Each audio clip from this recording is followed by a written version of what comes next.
Greetings Leo. Hey guys, welcome to your reading with me.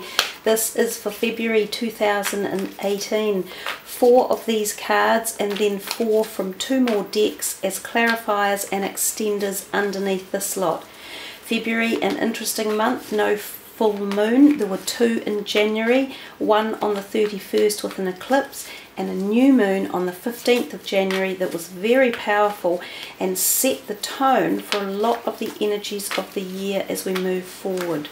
So, Leo, what's in store for you guys? Let's see. The Queen of Cups, the 5 of Cups, the Hierophant, and the Page of Rods. So you've got a couple of people in your reading. That often means when the court cards turn up that there are people around you that you are either thinking about or involved with, or consequently those court cards exude the energy of their type of archetype. These are the next cards we are using, energy cards. They are very similar to a tarot deck. They're just a little more extended. Let's see what's in store for Leo.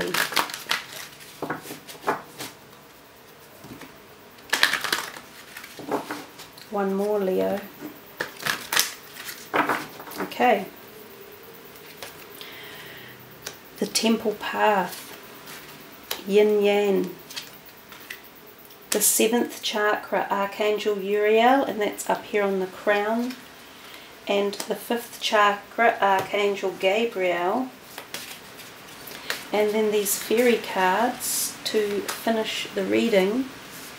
I'll just have to move these up a little bit to fit the last lot in.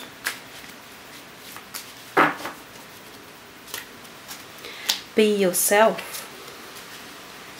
Your wish is granted. Vegetarian and debt paid off. So I think we can pretty much see those. I'll move it back a tiny bit. So we are reading these cards down the columns, and we start with the first column on the left hand side with the Queen of Cups, the Temple Path, and Be Yourself. Now interesting, all of the middle row cards, which are these ones through here, are really rather spiritual and talking to us a lot about changes in your perception of who you are and where you might be headed, and obtaining some higher connection to your soul's journey in life. Now often when this happens to us, it can be very, not confrontational, but it can be very life-changing, and we can gain so much greater insight. We find periods of bliss and euphoria because we're actually connecting with what our soul came here to do. And you find this at kind of like places in your mind or your being where you can't necessarily put a finger on it, but there seems to be a degree of greater connection to something and more inner happiness often. So the reading here could be quite interesting, but these ones right in the middle, as I say, this row, seem quite poignantly pointing out a lot of spiritual growth and movement. Starting back with the Queen of Cups, she does exude the energy of the water sign energy, and that is often about the contemplative thought processes or feelings and connections of love and reflection and passion and feeling, you know, in the heart, like just the admiration and support and gentleness around the energy of love. And then the Temple Path is again talking to us about your journey of understanding where you are in your spiritual life. And the Temple Path, you probably can't see it, but it has the yin yang symbol in it, and then it's kind of transferred over here to a very similar symbol. So it says to you that when the Temple Path appears, it's a time for you to understand realization at a much higher level, that you have this magnificent journey that you are here to walk through, and as you do, to be enlightened and to feel the connection of wonder and power and magic through internal knowledge and the energies of the higher vibrational energies of things like love and happiness, peacefulness, tolerance, understanding, all of those positives. And then down here, to connect with it on the last one, it says be yourself. And it says this situation calls for you to be your authentic self, which is the basis for your personal power. And the temple path is an acclamation of your personal power. You walk up through the steps into this amazing golden lit temple that you walk through. So a powerful way for you to start the month of February with some sort of inner connection to the ethos and to love and understanding that portal. And often this starts with self-love. So this is where it could be emanating from. The other thing too is that this could be about a relationship that creates this feeling of euphoria or bliss, and it may be involving someone like the Queen of Cups. We come to the next card there, and we have the next row, we have the Five of Cups, then Yin Yang, then your wish is granted. And this one down the bottom says you've got what you've asked for is coming true. Now the Five of Cups seems a bit of a sad card, emanating feelings of loss, and often around the things that made us feel love. So whether it was relationships or projects that we had invested a great deal of time and energy into, some of it is ebbing away. So sometimes this is because you're moving on, and sometimes we don't even know why. We just go, oh, I'm not interested anymore, and I'm kind of sad that I'm not, but I feel removed from it. I feel as though I no longer am as attracted to it or as interested in it. Sometimes it can be people who move away from you, possibly friends or siblings or lovers, or even jobs maybe that you were invested in, or maybe even a business that you've been invested in. But underneath, the yin yang is telling us it's all about cycles of life and balance. There's always black and white, day and night, male and female. And the yin yang cycles are evolutionary, and they are again taking us on each portal of growth as we move through life, experiencing, understanding, culminating more knowledge and awareness. The yin yang in itself is often telling us about, in the upright position, it heralds the yin cycle, where most of the action seems to be happening under the surface of things. So sometimes that's right, these things are happening without your full awareness or understanding or comprehension, but it's going to be arriving and it's going to be happening. It's a time of great receptivity and intuition and gestation. External circumstances may be forcing you to go within and examine your present activity. It's an especially good time for contemplation and for wrapping things up. So the Five of Cups up the top may be saying to you, it is time to wrap up this thing, project or people or situation that you now need to move on from. And your wish is granted down the bottom.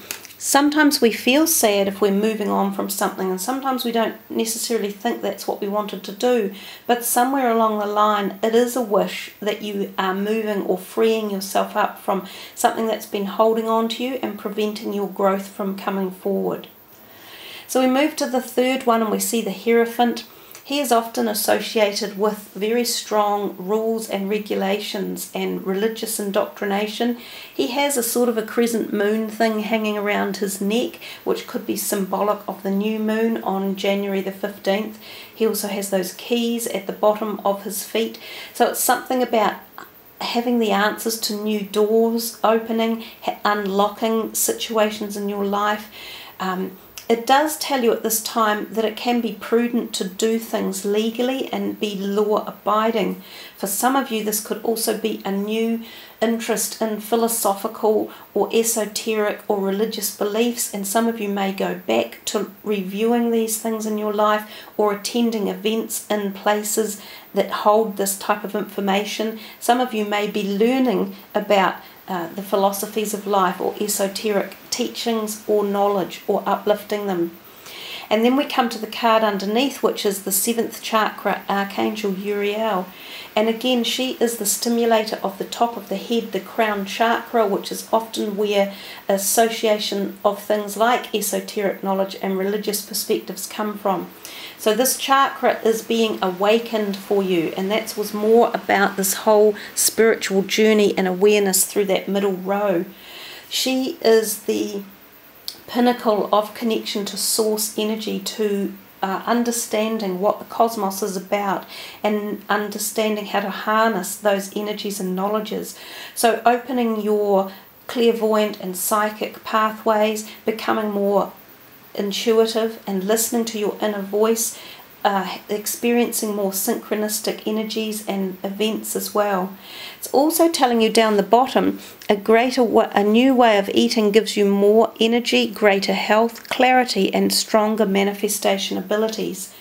So we know that eating healthy, fresh, vegetarian, organic type food is very beneficial for the body, and this can be an extremely good portal for opening up things like the crown chakra and any of the chakras.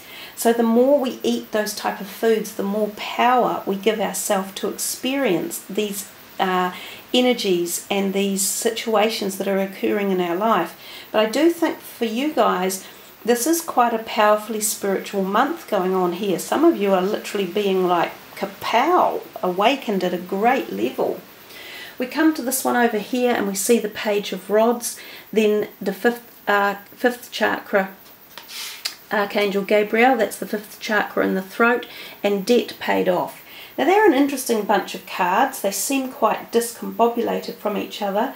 The Page of Rods often insinuates youthfulness and new ideas and quickly coming in and at the creative level. Sometimes this can be the offer of a new job coming. So if you're looking out there for jobs and putting your CVs out, this could be a worthy time. Some of you might be contemplating leaving an old job and starting a new one. That's also what he means. Some of you could find this page walking into your life. So he's a new person, an air sign like yourself, or possibly he's already a sibling or a child or a friend, and somehow he stirs up a creative resonance in your thought path. So he helps creativity and he helps the flourish of ideas and new directions. He sets himself heading into the month of March, by the look of him, with youthful occupation and youthful creative source, inspiration. Archangel Gabriel down here with the throat chakra, this is all about communication and voicing your ideas out. So getting your thought form into the physical plane, being able to pass it on to someone either at the written level or at the verbalized level. For some of you this can literally mean too that there is a need to have a look at the throat chakra. Either physically, you might have like tonsillitis or swollen glands or a sore throat or a flu. Others of you might need to have things like your thyroid checked, because that's in the throat gland as well. Some of you might need work done on that chakra, so eating blue foods or wearing blue coloured clothes or meditating with Archangel Gabriel will help expand your communication abilities and therefore help enable you to get ideas across or apply for new jobs. These ideas, they might be around your career sector, and you might be needing to find a new project that you've been told to fulfill or follow up on. And at the end we have the debt paid off. The old weight and habit of debt is lifted from you and your life. So if you had got yourself into some sort of financial bind or grind, or if you were lacking a little bit in money, not a lot else in the cards have even mentioned money. But we get to this very last card at the end of the reading and they suddenly just throw that on in there and they go, yep, well, don't forget, your money's not doing too bad either. So something throughout the passage of the month, and maybe the way you handle the situations and maybe the knowledge and information you learn, enables you to understand about how to manage your finances or how to find a way to pay off a debt that you have been looking after or watching over. Someone may grant you something or loan you something to pay the debt off, or you may find yourself coming into some small gratuity or inheritance, or maybe some of you haven't even had a job and this is the opportunity of a new job coming, and that's how those three work together. And so once you start getting money coming in, you're able to be a bit more financially independent again. So there you are, you guys, Leos, Leo the lion, king of the beast, king of the forest, you have quite an empowering reading and quite a spiritual one. There are, of course, the other things going on in with it as well. So focus on whichever card you find yourself most attracted to and see what further information it will lead you down the path of for the month of February. Thank you for listening. Thank you for subbing and liking and leaving your comments. I really love reading them all, and when I can, I reply back. I wish you all a wonderful February, so I hope you have had a great start to 2018. And just enjoy life and enjoy the surge of wonder that is coming your way. Much love, everyone.